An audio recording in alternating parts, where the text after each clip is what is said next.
Welcome back, all my fight fans and fighting nerds. Today, we're going to be talking about the Fighting Nerds Gym, a shocking success story and a devastating force that has been ripping its way through the UFC. They are currently 19-1 as a combined record, which is phenomenal, and that one loss came rather recently. At the time of recording this video, last night, Carlos Prates lost a very close fight to Ian Garry, and we'll talk a little bit about that fight and all of the fighters in detail in a second here. I want to go over that fight in particular because Ian Garry might have laid out the blueprint for beating the Fighting Nerds Gym. Or maybe not, but we'll get to that in a second. First, I want to give you guys a little bit of background on the gym and how it came to be. The Fighting Nerds Gym was founded in 2014 in Sao Paulo, Brazil by Cal Baralho and his coach, Paulo Sucupira. Baralho was originally a grappler and met Sucupira to train him in striking. Sucupira noted that Baralho, like him, preferred to take a data-driven, analytical approach to fighting. This was the foundation for calling their gym the Fighting Nerds. The two of them built the gym together, painting the walls, installing the cage, and buying all the equipment. The team expanded when they added Damian Maia's grappling coach, Wagner Mota, and Brazilian veteran fighter Flavio Alvaro. Now, Flavio Alvaro, for those of you who don't know, is an absolute MMA legend. Now, the reason why you've probably never heard his name before is because he never fought in the UFC. He fought in almost every other promotion but the UFC. He had quite the extensive record. He was 49-11 with 16 wins by knockout, 16 wins by submission, and I believe 17 wins by decision. So a very well-rounded fighter with a very good career under his belt, and he came in to add a little bit more experience to the group. The Fighting Nerds branding is most known by its signature lensless black plastic glasses with tape over the nose, very akin to Slapshot. I don't know if any of you guys have seen that movie from the 1970s. It's a hockey film, so obviously it's one of my favorite movies of all time, being a hockey player. And I feel like one of the Fighting Nerds members had to have watched that film because the Hanson brothers with their broken glasses is quite an iconic. It's quite iconic. Like I dressed up as the Hanson brothers, I think once or twice here for Halloween in Canada. So I'm wondering if any of those Fighting Nerds members ever watched that film and where they got that idea from. But it's iconic branding. It's probably the most iconic branding I have ever seen for a gym ever in MMA. So shout outs to them for making money on that, because I think the UFC website now has those glasses selling on their website, and I'm sure the Fighting Nerds Gym is getting a cut. So that's awesome to see. In 2021, Fighting Nerds made a breakthrough after Baralho received an offer to compete for a contract on Dana White's Contender Series.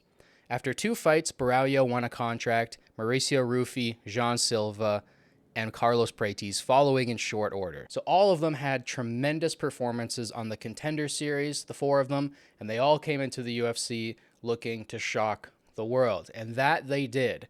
Last year in 2024, they had a remarkable year, dominating the sport and winning across pretty much every single UFC or MMA website. Pretty much every single website gave them MMA Gym of the Year as an award. And I did too. When I did my MMA awards for 2024, I thought that there was no other gym really that could beat what the Fighting Nerds had accomplished. And it was a hell of a way to break onto the scene. So let's go through each of the fighters, each of the 4 fighters. I won't talk about Bruna Brazil or Thiago Moises. Bruna Brazil will leave to the side for now, and Thiago Moises, his career is kind of at a close, so I'll just focus on the 4 main Fighting Nerds fighters. We'll start with the smallest man, and perhaps the most intimidating and out there, Jean Silva. He's an absolute wild dog. He has ferocity that's just like nothing I've ever seen. And yeah, let's run through a little bit of his career so far. So Jean Silva had his first fight on the Contender Series in 2023. He came into that fight with a 10-2 record with 7 knockouts, one of them being a flying knee that was absolutely beautiful. I highly recommend going back and watching that. So he comes into this Contender Series fight 10-2, gets a decision win, and then he has his 2024 year where he has 3 fights, all of which ended in knockout. The first in the first round, the second in the second round, and the third in the third round. So the first fight was against Wetson Wilson, and this one ended in TKO in the first round, and he absolutely blitzed this guy. He was too much for him, and we found right away that you need to give these Fighting Nerds fighters a pretty high level of competition right out of the gate, because They look for the kill, man. This is one thing that I love about the Fighting Nerds gym is each and every one of them is looking for the knockout just about every single second of the fight. They might take a couple minutes to feel their guys out and be like, okay, I kind of got some reads now. I kind of feel what you're about. And then they'll go for the kill and they don't stop looking for it until they find it. And I absolutely love that. So if you go back and you watch Jean Silva's first fight in the UFC against Wetson Wilson, he absolutely demolished this guy. Then he fought Charles Jourdain, which as a Canadian, this one kind of hurt because I like Charles Jourdain. He's a very tricky, crafty fighter. He can be difficult at times to deal with, but Jean Silva really didn't have a problem with him. He tracked him down, almost got him out of there in the first round, and then in the second round, he landed, I think, a big knee, and then he landed a KO punch, and it was over. It was over pretty quick. He flatlined Charles Jourdain, and as rough as that was to watch, it made me an instant fan of Jean Silva, and that's pretty rare. Usually when a Canadian or some guy that I really like in the UFC gets knocked out or defeated in that sort of devastating fashion, I'm usually upset at the guy who did it. But instantly I became a fan of Jean Silva because I recognized his talent. I'm like, this guy is going to be a force. And what does he do next? Well, he goes up a weight class and he fights Drew Dober, who's a massive human being, a very tough fighter. He's got a chin on him. He can slug it out with the best of them. And Drew Dober's no joke for your third fight in the UFC, and he was able to get him out of there in the third round. And then in 2025, he kicked off the year in February with a TKO of Milzik, I apologize for butchering this name here, Bagdasarian, knocked him out in the first round. That was a pretty quick fight, so he had a quick turnaround, and he was given the Nazi lover Bryce Mitchell. And boy, if there was a fight that I wanted to see somebody die in, it was that one. Not literally, of course. I don't want to wish death on anybody, but I was so happy when Jean Silva put the absolute beat down on Bryce Mitchell and then found a ninja choke, of all things, to choke him out with. So submitting the submission specialist with a pretty elite choke there just shows how crafty Jean Silva is and just how well-rounded his game is. He's great on the ground. Unlike maybe some of the other Fighting Nerds fighters that we'll talk about in a second here, he actually can hold himself on the ground. He can find submissions. He's a pretty all-around fighter. I'd say he's the second most complete fighter, maybe besides Cow, who we'll talk about in a few minutes here. But next, I want to move on to Mauricio Rufy and the success that he has had so far. Rufy, on the other hand, is a natural 155er. He stands 4 inches taller than Jean Silva at 5'11", and he came into the UFC in 2023 off a Dana White's Contender Series fight against Raymond Magomed Daliev. Now, he came into that fight with an 8-1 record, all 8 wins coming by KO or TKO. Phenomenal record. He came into that fight, looked like he wasn't going to get the knockout, looked like he was going to lose that perfect KO ratio, but he did find the knockout in the third round, an impressive performance, and then he had his first official UFC fight in 2024. He had 2 fights in 2024, so not as active as Jean Silva, who had 3, or Prates, who had 4, but he put on 2 phenomenal performances, the first of which was against Jamie Malarkey, which he knocked him out in the first round, sliced through him like butter, and we saw in that fight that Mauricio Rufy is a huge fan of Conor McGregor. He blades his stance just like him with that backhand loaded and cocked for the one-punch KO, and he darts in and out. He looks for a lot of spinning stuff like Conor used to do in his early career, and you can see a lot of shades of early Conor and Mauricio Rufy in that fight, and it's beautiful to watch. However, in the James Latop fight, we saw that looking for the one-shot KO isn't always the best strategy, and that ended up being a pretty close fight against Latop. Some people called it for Latop. I don't think you could have because the damage was all for Rufy, but it was a close fight. They were going back and forth, and Rufy wasn't having the success that he normally has had. So we saw his first decision win in that fight, and it was still a great performance. I think it was fight of the night. And then in 2025, he kicked off the year with an absolute bang, going up in competition quite a bit, fighting Bobby Green. He found a spinning wheel kick in the first round, which is crazy. Usually you have to set that up. Maybe you find it in the second, maybe you find it in the third, but he found it in the first round, and he found it along the cage. Usually you see those kicks out and open, but he had him up against the cage, saw that he had the distance right, threw the kick. Bobby Green didn't see it at all, and he flatlined Bobby Green, completely knocked him out, and it's one of the most beautiful kicks I've ever seen in the sport. I think it instantly wins KO of the year. I don't think anything's going to top that for 2025, And yeah, what an impressive performance. So Rufy moves to 12-1 with 11 knockouts, and his only fight that didn't end in KO was against James Latop, who, as we could see from that fight, has a hell of a chin. That guy has, I mean, true Mexican blood in him. I think he's Mexican. He might be some other South American country, but amazing performance by him. Fantastic. So, yeah, Rufy's one of those guys who I'm looking out for at lightweight. So let's move on to the 170 fighter, probably my favorite Fighting Nerds fighter, Carlos Prates.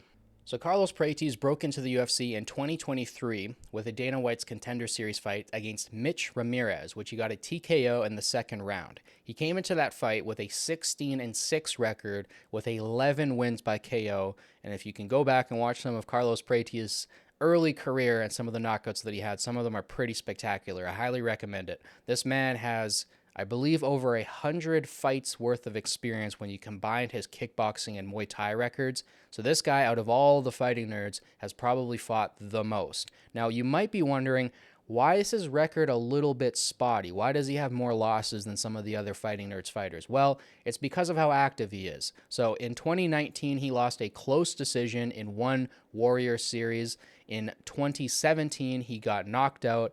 In 2014, now we're getting back to 2014, 2013, 2012 here. If you're doing the math, Carlos Prates today in 2025 is 31 years old. So back then, he's just a child. Like, he's early 20s. You can kind of expect some losses if a guy's super active in his early 20s. It's something that you can kind of write off. Not everybody's going to come into the UFC at 20 years old and win a belt at 23 like John Jones. That, I don't think anybody's going to repeat that feat. I think that was kind of an old UFC era feat.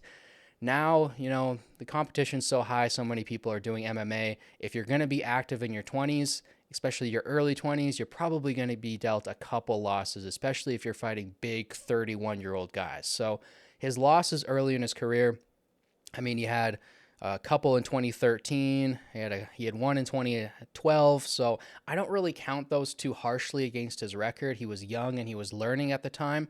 Since then, since about 2019, he's been on an absolute tear, and he hadn't lost a fight in years until, like I said, at the time of recording this video last night, when he lost to Ian Machado Gary. But first, let's go over what he did in the UFC since his Dana White Contender Series fight. So the first fight was against Trevin Giles, which ended in second round KO. And in this fight, we really got to see the predatory style of Carlos Prates. Laura Sanko was saying it last night, so I got to give credit to her, that if there's a word that describes Carlos Prates, it's predatory. And I absolutely agree with that. Once he gets going, after the first couple minutes or two, when he's feeling the guy out, feeling his reads and his feints and what punches he likes to throw, he starts walking forward and he walks people down. Like, he has no fear of what's coming back towards him. Even against Machado Gary, like, he kind of threw caution to the wind, and he's like, I don't care if this guy's ranked number 7. I'm going to walk him down. And he walks people down and he looks for that KO shot. And because he does that, because he has people on their back foot kind of punching backwards, he can find knockouts that are quite spectacular. Like, they're vicious. They're knockouts that you don't really see anywhere else. He's walking you down and he's hitting you with one punch and you're just falling like a tree. Like, it's rough, man. I would hate to be on the receiving end of a Prates KO. But anyways, he walks through Trevin Giles. Then he fights Charles Ratke, and he hits this knee to the body that was so beautiful. Probably the most beautiful knee to the body I've ever seen in the UFC. Like, truly. Not just because it ended in KO, but because of the precision of it and the range he hit it at.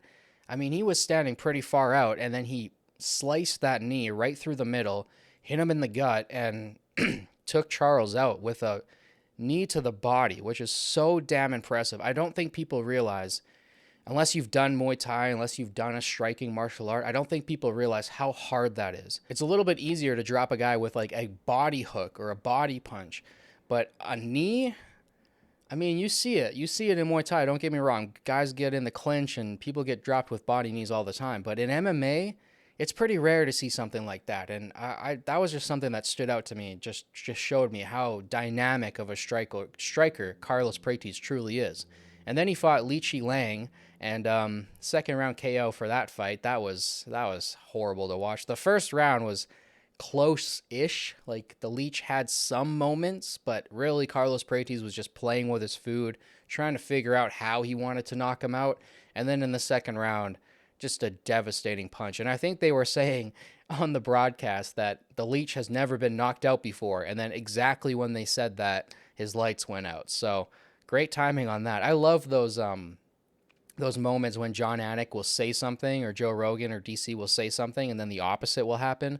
Another moment, this is, sorry for the sidetrack here, but another random moment was when Jessica Andrade picked up Rose Namajunas and slammed her on her head to get the TKO victory there, the slam KO. While that KO was happening, Dominic Cruz the whole time was going, nope, she can't lift her up from here. There's no way she can lift her up. And then she lifted her up and slammed her on her head and knocked her out. So I love little moments like that. They're always funny. But next up, we had the Neil Magny KO, which concluded Carlos Prates' perfect year of 4 fights, 4 knockouts, and he knocked out Neil Magny at the end of the first round with 10 seconds left. And I remember watching that KO going, wow, that was the most impressive performance I've seen anybody put on Neil Magny. And that guy's kind of known for being a gatekeeper, for being the guy that you beat to get into the top 5, to get into the top 10 at least. So I thought that was a phenomenal performance, especially when you contrast it to Michael Morales' performance, which is another up-and-coming prospect. Now, he's young. I think he was 24 when he fought Neil Magny, but he still got him out there in the first round with a KO, but it wasn't as clean as the way that Prates did it. So there was something special about the way Prates knocked out Neil Magny. I thought that was a phenomenal performance. And then, yeah, just last night, he fought Ian Gary in a very, very close fight. It went to a decision, and it was, I think, 3 rounds to 2 for Gary. That's how I called it as well. The first round was close, very, very close, neck and neck. The last 15 seconds, Gary won the round. So I hate rounds like that because I feel like you should give both fighters a 10 for rounds like that when it's a first round that's very, very close and a guy like barely wins it or you can't really see a winner. But anyways, we move to the second round, third round. Gary's finding the way to beat the Fighting Nerds. The way you beat the Fighting Nerds, apparently, is you fight from a distance, which is probably not the way that you would expect that game plan to start, but Gary found success with it. Fight from a distance, stay away from their KO punches, and just try to land volume in the gaps where they're throwing those big shots. So every time Prates would get going, land a big kick, land a big knee, find a right hand, Gary would come back and throw 3, 4, 5 punches, end it with a kick. So volume in between the space of where these Fighting Nerds are finding their KO shots, that's probably a good way to beat them. However, not everybody's going to have the speed and the reaction time that Ian Gary has to pull that off. I don't think fighting at a distance with the Fighting Nerds fighters is a good idea. However, it worked for Gary in this instance because, like I said, he used the volume to really take over the fight. So he took over the second and the third round. He also used takedowns. Now, the thing is Carlos Prates had amazing takedown defense, especially in the first couple rounds. He was stopping takedowns completely and doing it in like stylish fashion, like really high-level takedown defense. And when he did get taken down, he got back up to his feet rather quickly, which is great. You like to see stuff like this because when we're talking about a guy like Prates, who's a Muay Thai fighter, right? He's a kickboxer. He's always looking for the knockout. You wonder, like, is he going to be able to fight a Shavkat? Is he going to be able to fight a Bilal? Is he going to be able to fight a fighter who can hold him down and drown him in a Khabib-like fashion? Now, after watching that Gary fight, I really liked the takedown defense from Prates. I was surprised at how well he did with the takedown defense, but the fact that he's getting taken down and he's not presenting that threat in return makes me feel like not just Prates, but all 4 of these Fighting Nerds fighters might have some difficulty if they get a belt, because I think all of them have future championship potential. If they get a belt, I don't know how long they'll be able to defend it because you have to be a complete fighter. A great way to think about this is think about Arman Tsarukyan, who had a very close fight with Islam when he was very, very young. I think Arman was like 20, 22 years old, much younger than Islam, and he had a very close fight with him. Now, why did he have a close fight with Islam? Well, because the striking was relatively on the same level. Now, if you're Prates, if you're Jean Silva, if you're Rufi, I don't care how great you are at the kickboxing. When you're in the top 5, you're going to be facing guys with a similar level of kickboxing as you. That's just how deep the sport is these days. So in the Arman fight with Islam, they had a similar striking level. which is great. Now, Islam also, as we know, has phenomenal wrestling, but Arman had phenomenal wrestling as well, and he could present it as an offense. Now, that kind of negated the wrestling completely, and it made that fight super, super close, and that's why I want to see the Arman rematch with Islam, because he has a complete skill set. He doesn't just have takedown defense and submission defense. He has it as an offense as well. And you need to have that in today's game to present not just, you can't just stop what's coming at you, because even if you stop it, even if you stop a takedown, or even if you get taken down and you get back up right away, it still looks good for the other person who was able to impose some of their will on you, and you're defending against their imposition of their will. I hope that makes some sense, but you need to have offense when it comes to the grappling. It's so, so important in today's game, and I don't think you'll be able to defend the belt many times if you don't have that. It's a crucial, crucial element.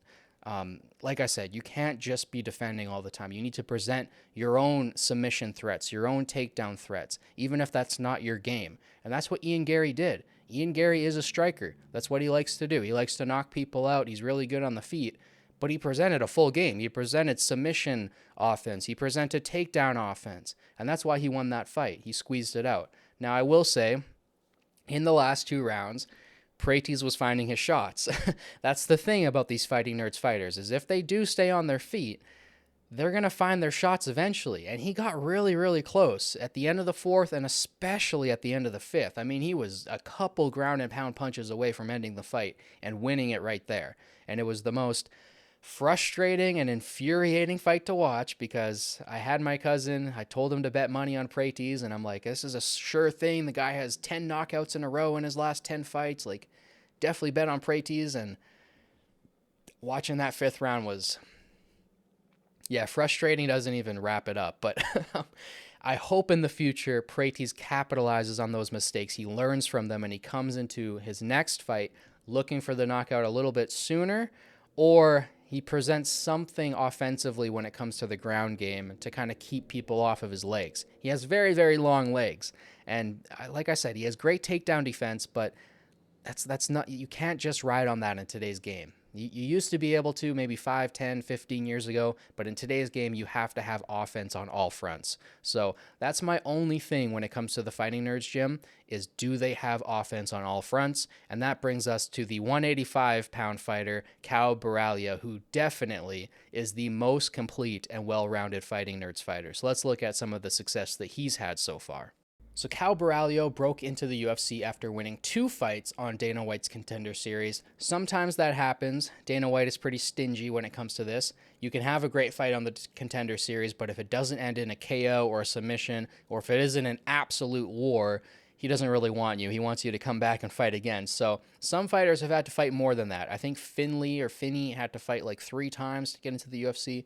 But anyways, he comes in onto Dana White's Contender Series with an 8-1 record, with his 1 loss coming in his 2nd fight when he was 22 years old. It was a close decision. So when fighters have close fights that are losses, or when they have losses that are very early on in their career, it doesn't stain their record for me as much as if they're like losing multiple times throughout their career. Like somebody like I guess Charles Oliveira, to a degree, is like this for me. When he has 10 losses on his record, he's been stopped 8 times. That's a little bit more of a stain on a record for me, because he lost a lot of those fights when he was in his prime.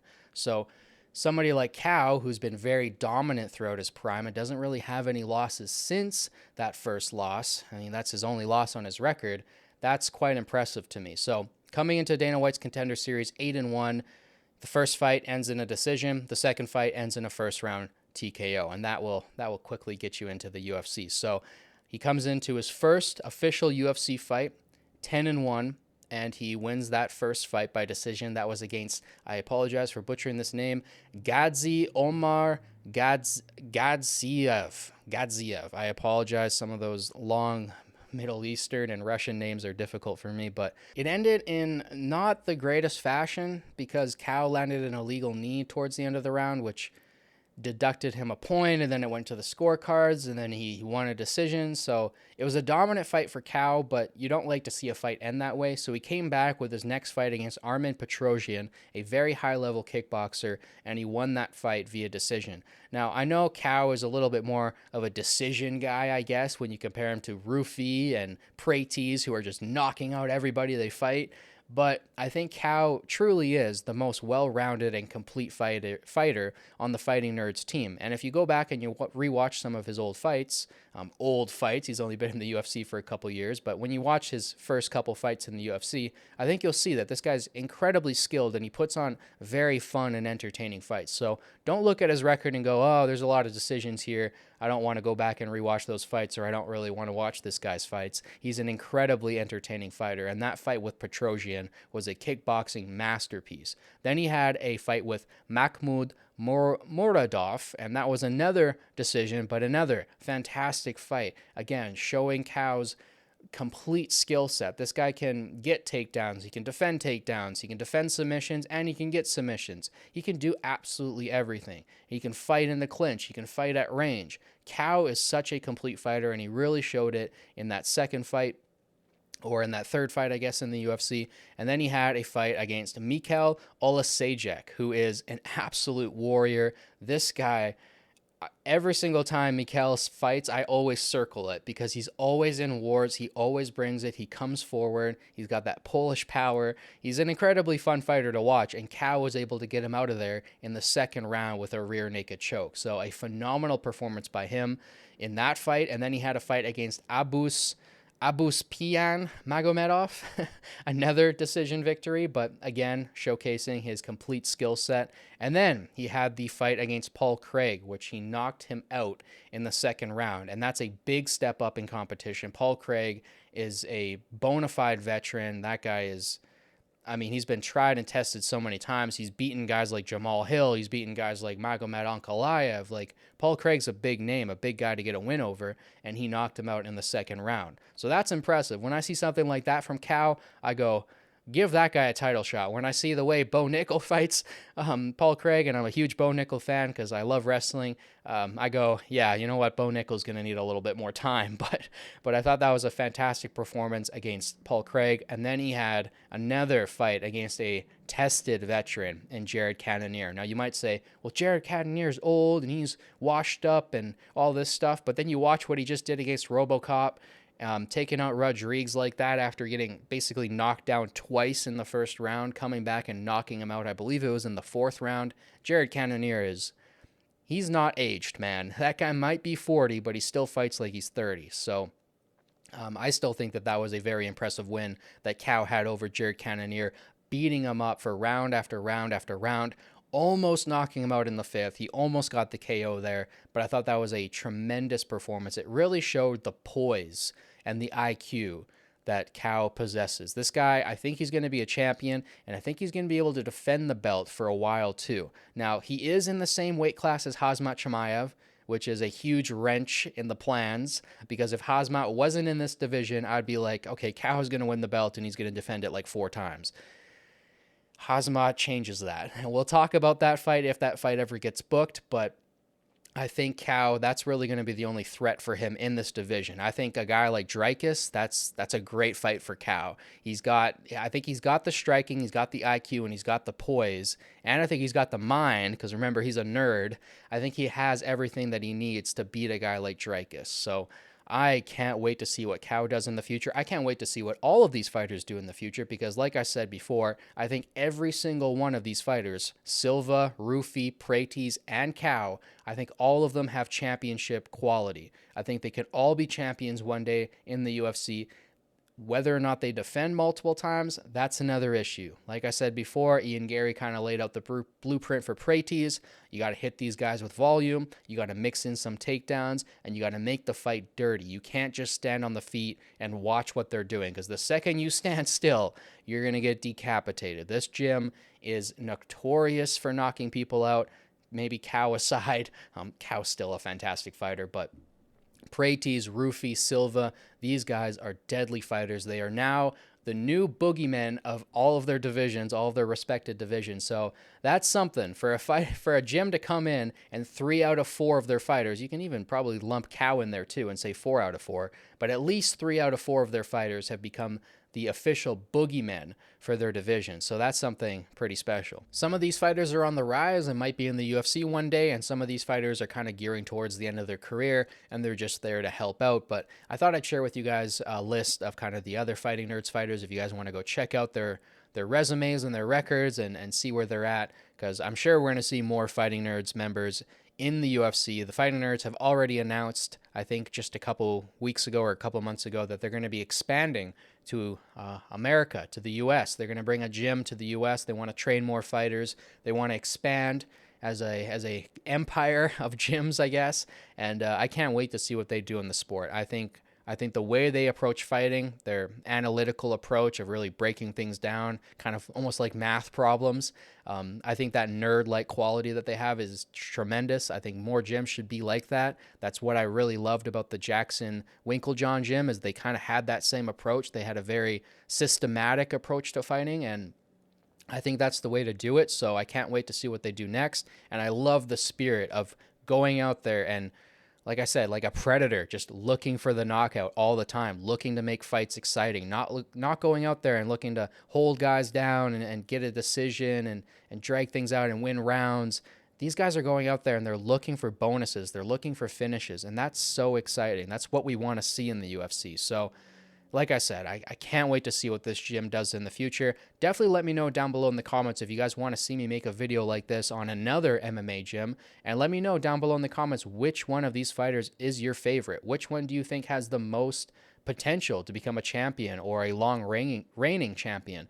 And share with me your guys' favorite knockout from the Fighting Nerds so far. For me, it's got to be the roofie KO over Bobby Green. I'm not the biggest Bobby Green fan, so watching that was pretty awesome. But yeah, that's everything that I have for today, guys. If you guys like this video, don't forget to like, subscribe, share with your friends to help boost this channel and the algorithm. Thank you guys so much for watching. As always, it means the world to me. I'll catch you guys in the next one. Peace.